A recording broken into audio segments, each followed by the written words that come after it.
Tiniyak ni Philippine National Police Acting Chief Police Lieutenant General Jose Melencio Nartates Jr.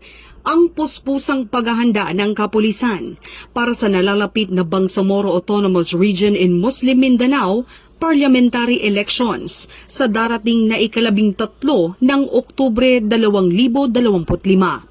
Sa isang ambush interview matapos ang kanyang unang command conference bilang pinuno ng PNP, sinabi ni Police Lieutenant General Nartates na kabilang sa mga naging pangunahing paksa ang seguridad ng nasabing halalan.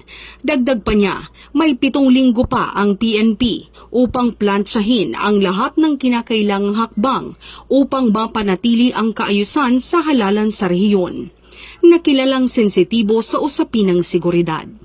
Kasama sa tinalakay sa pulong ang pagtutok sa mga emerging challenges sa mga lalawigan, lalo na sa BARM, at ang mahigpit na koordinasyon ng mga lokal na opisyal ng pulisya sa mga regional command upang mapanatili ang katahimikan, patas na eleksyon at kaligtasan ng publiko.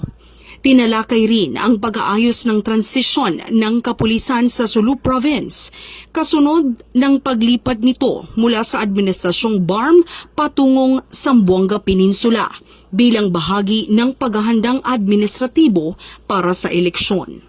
Ang command conference ay ginanap ilang araw matapos italaga si Police Lieutenant General Nartates bilang acting chief ng PNP noong Agosto 26 taong kasalukuyan.